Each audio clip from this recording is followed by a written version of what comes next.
Well, yesterday's chapter was a short one, so I wonder if today is going to be any longer. So let's have a look at chapter 7.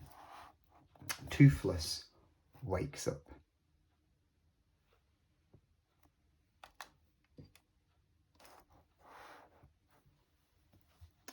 Toothless woke up about 3 weeks later. Fishlegs and Hiccup were at Hiccup's house. Everybody else was out. So Hiccup decided to take the opportunity to check on Toothless's basket. He pulled it out from under the bed. A thin plume of bluey-grey smoke was drifting out from under the lid. Fishlegs whistled. "He's awake all right," said Fishlegs. "Here we go." Hiccup opened the basket. The smoke billowed out and made Hiccup and Fishlegs cough. Hiccup fanned it away. Once his eyes had stopped watering, he could make out a very small, ordinary dragon looking up at him with enormous, innocent, grass-green eyes. "Hello, Toothless," said Hiccup, in what he hoped was a good, ancient accent in Dragonese. "What are you doing?" asked Fishlegs curiously. Dragonese is punctuated by shrill shrieks and popping noises and sounds most extraordinary when spoken by a human. Learning to speak Dragonese. Introduction. In order to train your dragon without using the traditional methods of yelling at it, you must first learn to speak Dragonese. Dragons are the only other creatures who speak a language as complicated and sophisticated as humans. Here are some common dragon phrases to get you started. Ni ya rapaina de osos pishiu. No pooing inside the house, please. Me mama no like it yum yum on di bum. My mum does not like to be bitten on the bottom. Fish you kindly gobber out me friundly. Please would you be so kind as to spit my friend out. Do it one more time. Let's try that again. Just talking to it, mumbled Hiccup, very embarrassed. Just talking to it, gasped Fishlegs in astonishment. What do you mean? You talking to it? You can't talk to it. It's an animal, for Thor's sake. Oh, shut up, Fishlegs, said Hiccup impatiently. You're frightening it. Toothless huffed and puffed and blew out some smoke rings. He inflated his neck to make himself look bigger, which is something dragons do when they are scared or hungry. Scared or angry, sorry. Eventually, he got up the courage to unfurl his wings and flap onto Hiccup's arm. He walked his way up onto Hiccup's shoulder, and Hiccup turned to face towards him. Toothless pressed his forehead onto Hiccup's forehead and gazed deeply and solemnly into Hiccup's eyes. They stayed there, snout to nose, without moving, for about 60 seconds. Hiccup had to blink a lot because the gaze of a dragon is hypnotic and gives the unnerving feeling that it is sucking your soul away. Hiccup was just thinking, wow, this is amazing. I'm really making contact here, when Toothless bent down and bit him on the arm. Hiccup yelled out and threw Toothless off him. Fish! Hissed Toothless, hovering in the air in front of Hiccup. What fish now? I haven't got any, said Hiccup in Dragonese, rubbing his arm. Luckily, Toothless didn't have any teeth, but dragons have powerful jaws, so it was still painful. Toothless bit him on the other arm. Fish, said Toothless again. Are you okay? Asked Fishlegs. I can't believe I'm asking this, but what's he saying? He wants to eat, replied Hiccup, grimly rubbing both arms. He tried to make his voice sound firm but pleasant, to dominate the creature by the sheer force of his personality, as Gobber had said. But we have no fish. Okay then, said Toothless. Eat cat. He made a lunge for Fiddlesticks, who streaked up the nearest wall with a yowl of terror. Hiccup just managed to grab Toothless by the tail as he flew off in pursuit. The dragon struggled wildly, shouting, "Want fish now! Want food now!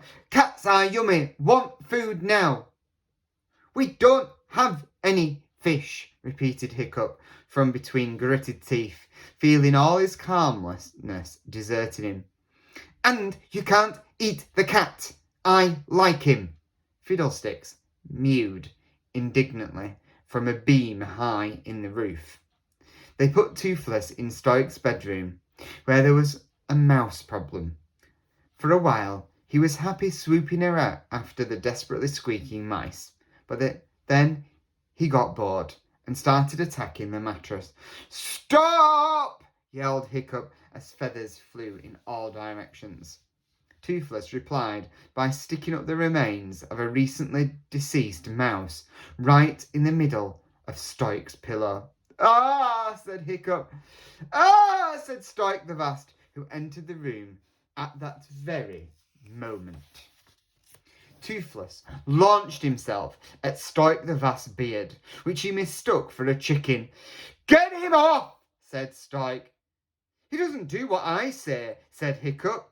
"Yell very loudly at him," Stoick shouted. "Very loudly."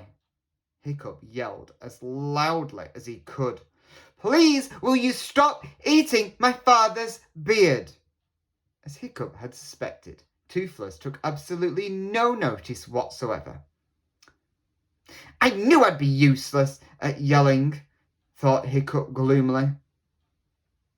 "Drop to the floor, you horrible little reptile," yelled Stoick. Toothless dropped to the floor. "You see," said Stoick, "that's how to deal with dragons." Newt's breath on Hook Fang, Stoick's hunting dragons, came padding into the room. Toothless stiffened as they paced around him, their yellow eyes glinting evilly. Each was about the size of a leopard, and they were as delighted by his arrival as a couple of giant cats might be by that of a cute little kitten. "Greetings, fellow fire breather," hissed Newt's breath as he gave the wriggling newcomer a sniff. "We must wait," purred Hook Fang menacingly, "until we are alone, and then we can give you a proper welcome." He gave a vicious swipe at Toothless with one paw.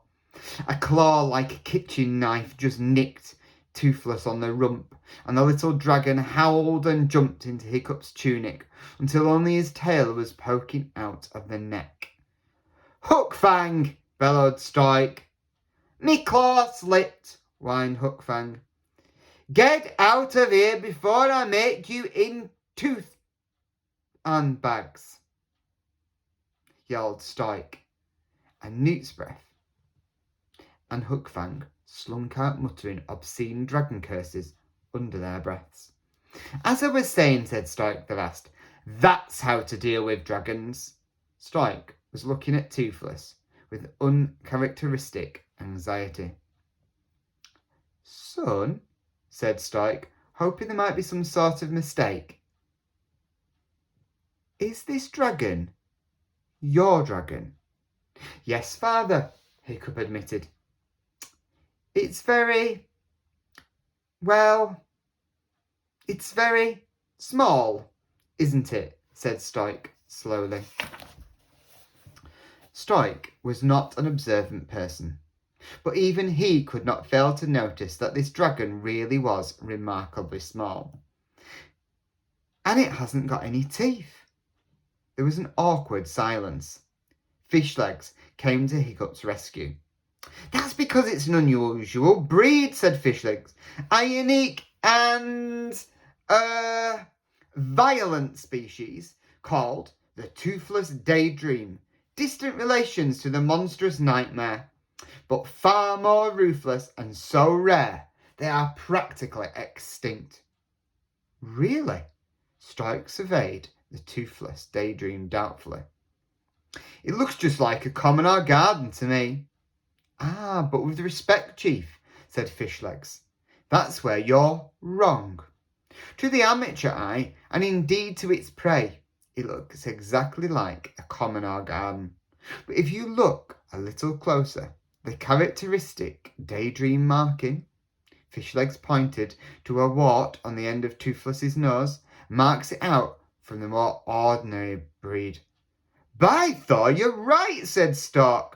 And it's not just your average Toothless daydream either. Fishlegs was getting carried away now. This particular dragon is of royal blood. No, said Stoick, very impressed. Stoick was a terrific snob. Yes, said Fishlegs solemnly, your son has only gone and burgled the offspring of King Daggerfangs himself, the reptilian ruler of the wild dragon cliff. The royal daydreams tend to start out small, but they grow into creatures of impressive, even gargantuan size. Just like you, Hiccup, said Stoick, giving a great laugh and ruffling his son's hair. Stoick's tummy gave out a plaintive rumble, like a distant underground explosion. Time for a little supper, I think. Clear up this mess, will you, boys? Stoick strode off, relieved to have had his faith in his son restored. Thanks, Fishlegs, said Hiccup. You were inspired. Not at all, said Fishlegs. I owed you one after setting you up for that fight with Snotlout. Father's going to find out at some point anyway, though, said Hiccup gloomily. Not necessarily, said Fishlegs. Look, at all that you were doing with the Toothless daydream here, that was incredible, unbelievable. I've never seen anything like it. You'll be training him in next to no time. I was talking to him all right, said Hiccup, but he didn't listen to a word I said. When he was going to bed that night, Hiccup didn't want to leave Toothless in front of the fire with Newt's Breath and Hookfang. Can I take him to bed with me? He asked Stoick. A dragon is a working animal, said Stoick the Vast. Too much hugging and kissing will make him lose his vicious streak. But Newt's Breath will kill him if I leave him alone with him. Newt's Breath gave an appreciative growl. It would be my pleasure, he hissed. Nonsense, boomed Stoick, unaware of Newt's Breath's last remark. As he didn't speak Dragonese, he gave Newt's Breath a friendly cuff round the horns. Newt's Breath just wants to play. That sort of rough and tumble is good for a young dragon. Makes him learn to stick up for himself. Hookfang extended his claws like flip knives and drummed them on the hearth. Hiccup pretended to say good night to Toothless by the fire, but smuggled him up into the bedroom under his tunic. You must be absolutely quiet, he told Toothless sternly as they climbed into bed, and the dragon nodded eagerly. In fact, he snored loudly the entire night. But Hiccup didn't care. Hiccup spent the whole of the winter on Berk in various states of very cold, ranging from fairly chilly to absolutely freezing. At night, too many layers were considered sissy, so Hiccup generally lay awake for a couple of hours until he'd shivered himself into a light sleep. Now, though, as Hiccup stretched his feet out against Toothless's back, he felt waves of heat coming off the little dragon, gradually creeping up his legs and warming his freezing cold stomach and heart, even travelling right up to his head, which hadn't been truly warm for almost 6 months. Even his ears burned contentedly. It would have taken the snoring of 6 strong dragons to have woken Hiccup, so deeply did he sleep that night.